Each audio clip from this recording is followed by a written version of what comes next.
रविवार दिन थिला। शिवानी फोन रे कहा सहित कथा हेउथिले। कथबार्ता शेष हेबा मात्रे तांको सासू कौतूहलवशतः पचारिले, काହାର फोन थिला बोहू? मो बापा फोन करथिले। मो भाई एक नुआ गाड़ी किनिचंती, तेणु से मते बुलिबाकू आसिबाकू फोन करथिले। तुमे कौन उत्तर देल? तुमे जीवाकू चाहछ कि? शिवानी स्वामी कहले। कौनसी स्थान को जीवार प्रश्न उठू नाही। रिहानर परीक्षा अछि एवं तापरे मो मध्य छुट्टी पाइबी नाही। शिवानी एक व्यंगात्मक हस सहित कहले, जहा हेउ मो एते फ्री नुह जे जेतेबेले मते इच्छा हेब मो ब्रीफकेस उठाई बापा माँ घर को जाई परिबी। तांका स्वामी हसिले। तांका माँ मध्य दुहें को चाहिए, किंतु सेही हॉल रे बसिथिबा शिवानी नणंद स्वप्ना स्तब्ध होईगले। जेपरी हठात एक पुराणा क्षत पुणी खोलीगला। 6 मास पूर्वर घटना स्वप्ना आखि आगे झलसी उठिला। से अतीत को चलीगले। घंटारे समय देखी स्वप्ना तांका स्वामी राजेश को कहिथिले, तुमे केते डेरी कल? ट्रेन छाड़िबाकू आउ मात्र गोटे घंटा बाकी अछि। मो तुम ऑफिस को अनेक थर फोन करिथिली। तुमे केउठिकी जाइथिला? काहेकि तुमको केउठिकी जीवाकू पड़िबो?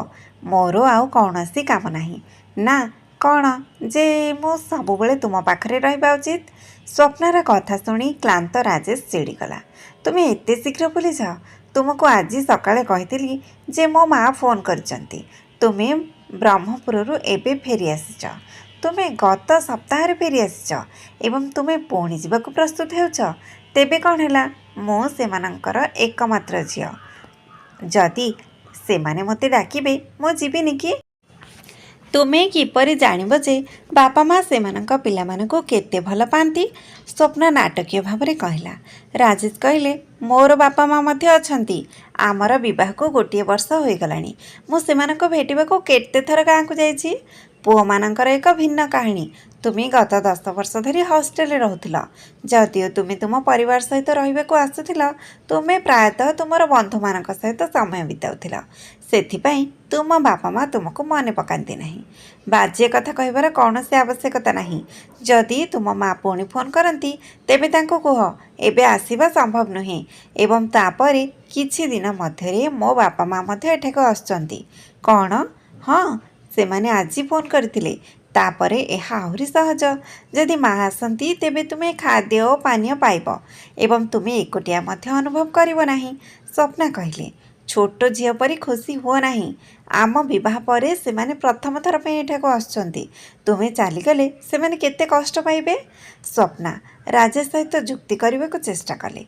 तुमे मो बापा माँ भावना विषय चिंतित कि? मु सेमानंकर एकमात्र झियो। आमे होली को बहुत धूमधाम रे पालन करूँ। जदि मु न जाए माँ को बहुत खराब लागिबो। राजेश रागिगले। जेतेबेले मु तुमर सबू कथा शुणे, एइथर दयाकरी मो कथा शुण। आमर विवाह वार्षिकी आसुची। समस्ते एकाठी हेले बहुत भल हेबो। स्वप्ना कहले, देख ट्रेन पाई समय होई गलानी। अଯଥା ଯୁକ୍ତି ତର୍କରେ ଜଡ଼ିତ ହେବା ପାଇଁ ମୋର ସମୟ ନାହିଁ। ଯଦି ତୁମେ ଭାବୁଛ ତୁମେ ମୋତେ ବଳପୂର୍ବକ ଅଟକାଇ ପାରିବ ତେବେ ଏହା ଭୁଲିଯାଅ। ଯଦି ତୁମେ ମୋ ସହିତ ଆସ ନାହିଁ ତେବେ ମୁଁ ନିଜେ ଯିବି। ମୁଁ ଷ୍ଟେସନକୁ ଯିବାର ରାସ୍ତା ମଧ୍ୟ ଜାଣେ। ସ୍ୱପ୍ନା କଠୋର ଭାବରେ କହିଲା। ତାପରେ ରାଜେଶ କହିଲେ, ଯଦି ତୁମେ ତୁମର ବାପା ମାଆଙ୍କୁ ଏତେ ଭଲ ପାଉଥିଲ ତେବେ ତୁମେ ମୋତେ କାହିଁକି ବିବାହ କଲ? ରାଜେଶ ରାଗରେ ଏତେ ଜୋରରେ ଚିତ୍କାର କଲା। ସ୍ୱପ୍ନାକୁ କିଛି ସମୟ ପାଇଁ ଆଶ୍ଚର୍ଯ୍ୟ କରିଦେଲେ, କିନ୍ତୁ ପର ମୁହୂର୍ତ୍ତରେ ତାର ମୁହଁ କ୍ରୋଧରେ ଲାଲ ହୋଇଗଲା ଏବଂ ସେ କାନ୍ଦି ପକାଇଲା। 2 ଦିନ ପର୍ଯ୍ୟନ୍ତ ସେମାନଙ୍କ ମଧ୍ୟରେ ନୀରବତା ରହିଥିଲା। ସ୍ୱପ୍ନା ଖାଇବା ପିଇବା ବନ୍ଦ କରିଦେଇଥିଲା। ରାଜେଶ ତାକୁ ବୁଝାଇବାକୁ ଚେଷ୍ଟା କଲେ। ସେ ଆହୁରି କ୍ରୋଧିତ ହୋଇଗଲେ। ଠିକ୍ ଅଛି, ପ୍ରଥମେ ଖାଅ। ଯଦି ତୁମେ ଯିବାକୁ ଚାହୁଁଛ ତେବେ ମୁଁ ତୁମକୁ ଛାଡ଼ିଦେବି। ମୋର କାହାକୁ ବଳପୂର୍ବକ ଏଠାରେ ରଖିବାର କୌଣସି ଉଦ୍ଦେଶ୍ୟ ନାହିଁ। ଏବଂ ଏହାର ଉଦ୍ଦେଶ୍ୟ କ'ଣ?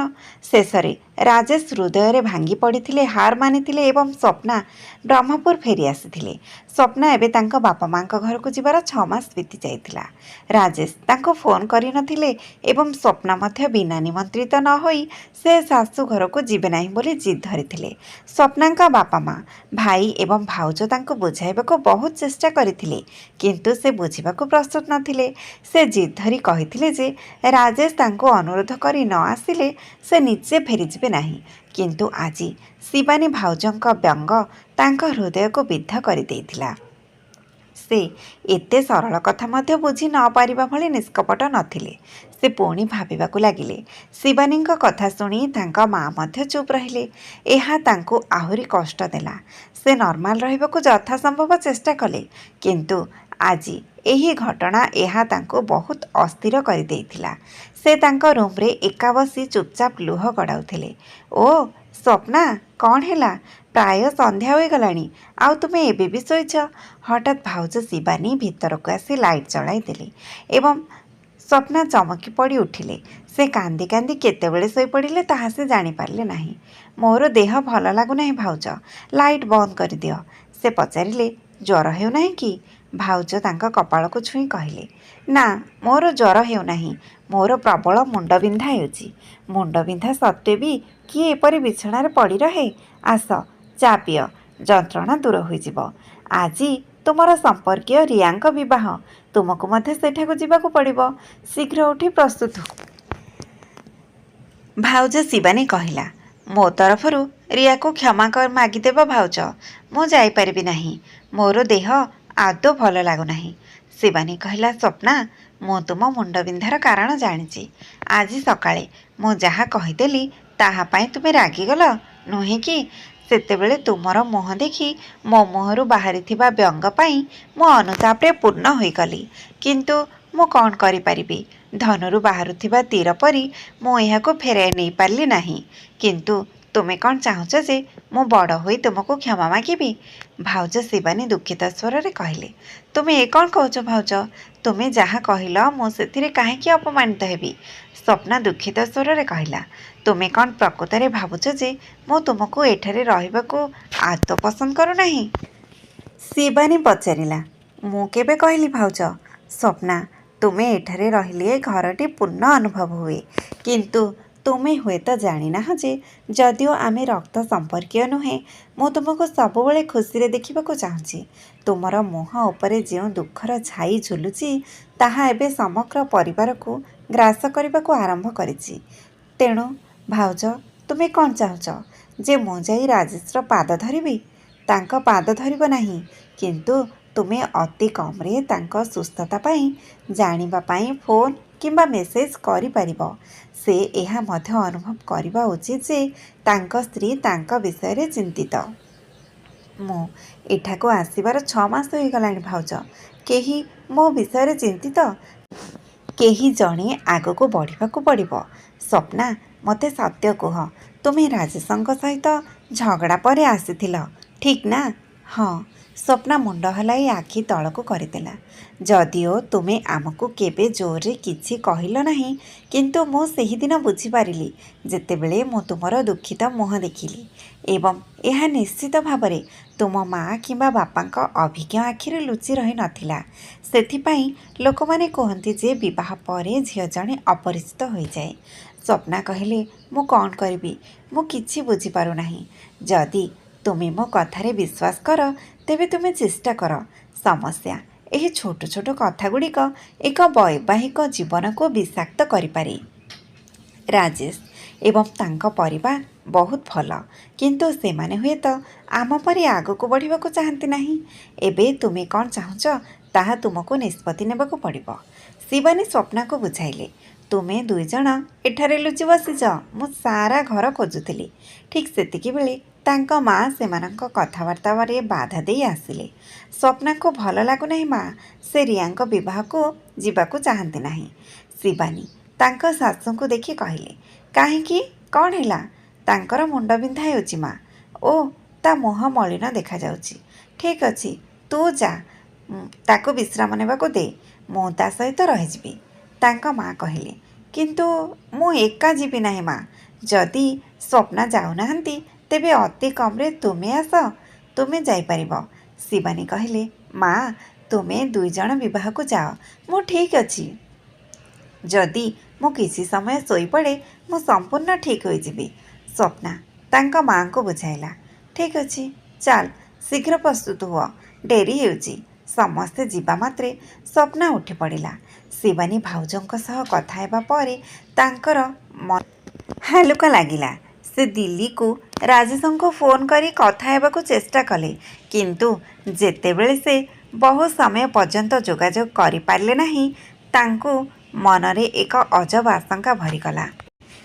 ତାଙ୍କୁ ଲାଗିଲା ରାଜେଶଙ୍କ ତ ଫୋନ୍ ନମ୍ବର ଲାଗୁନାହିଁ।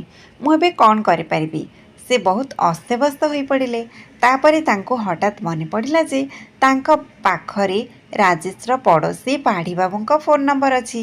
ତେଣୁ ସେ ତାଙ୍କ ସହିତ ଯୋଗାଯୋଗ କରିବାକୁ ନିଷ୍ପତ୍ତି ନେଲେ। ହ୍ୟାଲୋ ଭାଉଜ, ସ୍ୱପ୍ନା କହୁଛନ୍ତି। ରାଜେଶ କେମିତି ଅଛନ୍ତି? ତାଙ୍କ ଫୋନ୍ ଲାଗୁନାହିଁ। ପାଢ଼ୀବାବୁଙ୍କ ସ୍ତ୍ରୀ ସ୍ୱପ୍ନାଙ୍କ ସ୍ୱର ଚିହ୍ନି କହିଲା, ହେ ସ୍ୱପ୍ନା କହୁଛନ୍ତି କି? ତୁମର କ'ଣ ହୋଇଛି? ତୁମେ ଏଥର ତୁମ ବାପା ମାଙ୍କ ଘରେ ଏତେ ଦିନ ରହିଛ, ତୁମେ ଏଠାକୁ ଆସିବାକୁ ମଧ୍ୟ ଚିନ୍ତା କରୁନାହଁ। ପାଢ଼ୀବାବୁଙ୍କ ସ୍ତ୍ରୀଙ୍କ କଥା ଶୁଣି ସ୍ୱପ୍ନା କିଛି ସମୟ ପାଇଁ ଚୁପ୍ ରହିଲା। ସେ କିପରି କହିପାରିବେ ଯେ ସେ ରାଜେଶଙ୍କ ପାଇଁ ଧୈର୍ଯ୍ୟର ସହିତ ଅପେକ୍ଷା କରୁଛନ୍ତି? ହ୍ୟାଲୋ। ପାଢ଼ୀବାବୁଙ୍କ ସ୍ତ୍ରୀ ପୁଣି କହିଲେ, ହଁ ମୁଁ ଶୁଣୁଛି। ମୁଁ କିଛି ଦିନ ଜରୁରୀ କାମ ଯୋଗୁଁ ଆସିପାରିଲି ନାହିଁ। ମୁଁ ବହୁତ ଦିନ ଧରି ରାଜେଶଙ୍କୁ ଫୋନ୍ କରିବାକୁ ଚେଷ୍ଟା କରୁଛି, କିନ୍ତୁ ମୁଁ ତାଙ୍କ ସହ ଯୋଗାଯୋଗ କରିପାରୁନାହିଁ। ସେ କିପରି ଅଛନ୍ତି? ତୁମ ଅନୁପସ୍ଥିତିରେ ସେ ବହୁତ ମଜା କରୁଛନ୍ତି। ସେ ପ୍ରତିଦିନ ନୂଆ ନୂଆ ଝିଅ ସହିତ ବୁଲାବୁଲି କରୁଥିବାର ଦେଖାଯାଉଛି। ମୁଁ ବୁଝାଇବାକୁ ଚେଷ୍ଟା କଲି, କିନ୍ତୁ କିଏ ଶୁଣେ? ତୁମେ ଫୋନ୍ କଲ, ତେଣୁ ମୁଁ ତୁମକୁ କହିଲି, କିନ୍ତୁ ମୋ ନାମ କହିବ ନାହିଁ। ରାଜେଶ କୌଣସି କାରଣ ବିନା ରାଗିଯିବ, ସେ କହିଲେ। ସ୍ୱପ୍ନାର ପାଦ ତଳୁ ମାଟି ଖସିଗଲା। ସେ ଥରି ଥରି ହାତରେ ଫୋନ୍ କାଟିଦେଲେ। ପର ମୁହୂର୍ତ୍ତରେ ତାଙ୍କ ଆଖିରୁ ଲୁହ ବହିବାକୁ ଲାଗିଲା। ତାଙ୍କୁ ଲାଗିଲା ଯେପରି ସେ ତାଙ୍କ ଜିଦ୍ ଯୋଗୁଁ ତାଙ୍କ ଘର ଏବଂ ସମ୍ପର୍କ ଉଭୟକୁ ହରାଇ ଦେଇଛନ୍ତି। ଯେତେବେଳେ ସମ୍ପୂର୍ଣ୍ଣ ପରିବାର ବିବାହରୁ ଫେରିଲେ, ସ୍ୱପ୍ନା ଏକ ବିଚଳିତ ଅବସ୍ଥାରେ ବସିଥିଲେ। ତାଙ୍କ ମୁହଁ ଲୁହରେ ଓଦା ହୋଇଯାଇଥିଲା। କ'ଣ ହେଲା ସ୍ୱପ୍ନା? ତାଙ୍କୁ ଦେଖିବା ମାତ୍ରେ ସମସ୍ତେ ଚିନ୍ତିତ ସ୍ୱରରେ ପଚାରିବାକୁ ଲାଗିଲେ। ମୋତେ ଦିଲ୍ଲୀ ଯିବାକୁ ପଡ଼ିବ, ସେ ଖାଲି ଚାହିଁ କହିଲେ। ଏବେ ରାତି 12ଟା ବାଜିଛି। ଭାଇ ଆଶ୍ଚର୍ଯ୍ୟ ହୋଇ ପଚାରିଲା, କ'ଣ ହେଲା? ସବୁ ଠିକ୍ ଅଛି ତ? ଏହି ରାତି ଅଧରେ ତୁ ଦିଲ୍ଲୀ ଯିବା ବିଷୟରେ ଭାବୁଛୁ? ସ୍ୱପ୍ନା ବିଚଳିତ ସ୍ୱରରେ କହିଲେ, ରାଜେଶ ମୋତେ ଏଠାକୁ ପଠାଇ ସେଠାରେ ମଜା କରୁଛନ୍ତି। ତୁ କିପରି ଜାଣିଲୁ? ବାପା ପଚାରିଲେ। ତାଙ୍କ ପଡ଼ୋଶୀ ମୋତେ କହିଲେ। ମୁଁ ଫୋନ୍ କରିଥିଲି। ତୁ ସକାଳେ ଯାଇପାରିବୁ, କିଛି ଅସୁବିଧା ହେବ ନାହିଁ। ତୋ ଭାଇ ଯାଇ ତୋତେ ଛାଡ଼ିଦେବ, ବାପା କହିଲେ। ସମସ୍ତେ ସେହି ରାତି ଅନିଦ୍ରା ହୋଇ ବିତାଇଲେ। ପରଦିନ ସୂର୍ଯ୍ୟୋଦୟ ପୂର୍ବରୁ ସ୍ୱପ୍ନା ତାଙ୍କ ଭାଇଙ୍କ ସହିତ ଦିଲ୍ଲୀ ଯିବା ପାଇଁ ବାହାରିଗଲେ। ଯେତେବେଳେ ଭାଇ ଏବଂ ଭଉଣୀ ଉଭୟ ଯାଇ ପହଞ୍ଚିଲେ, ରାଜେଶ ଘରେ ନଥିଲେ, କିନ୍ତୁ ତାଙ୍କ ମା ସେଠାରେ ଥିଲେ।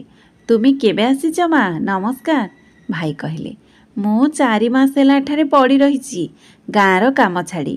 ମୁଁ ଭାବିଥିଲି ଯେ ରାଜେଶ ବିବାହ କରିବା ପରେ ତା ବିଷୟରେ ଚିନ୍ତା କରିବାର ମୋର ଆଉ କୌଣସି ଆବଶ୍ୟକତା ନାହିଁ।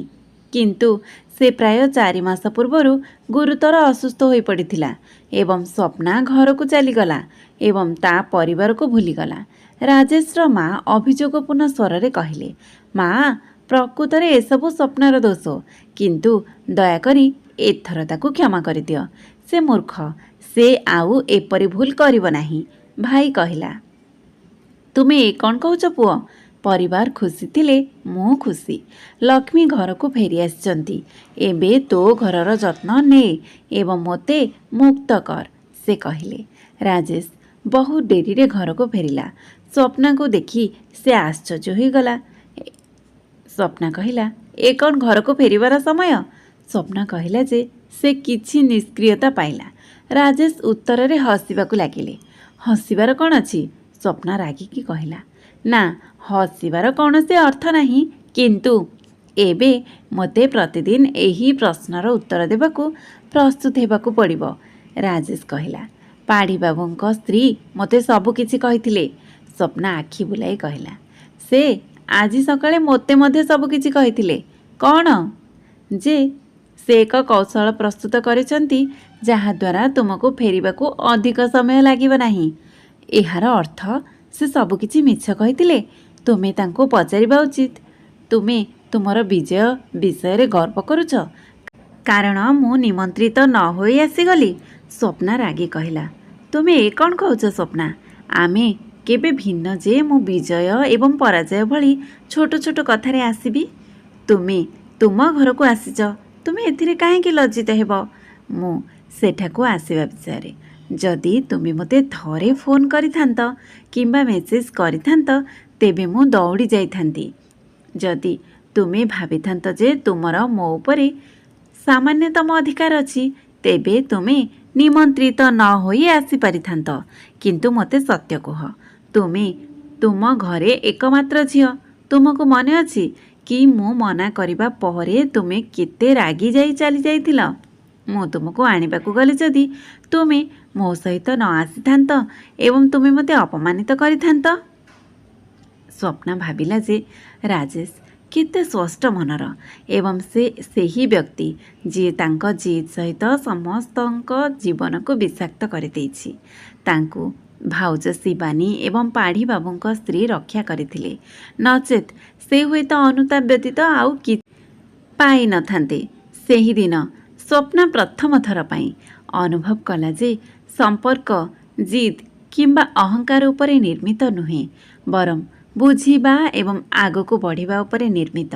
बंधुगण जदि तुमे उपभोग करिथाओ एही कहानीटी टिकिए हेले भी एहाकू लाइक करबाकू भूलंतु नाही। एक नूतन कहानी सहित पुणी देखाहेब।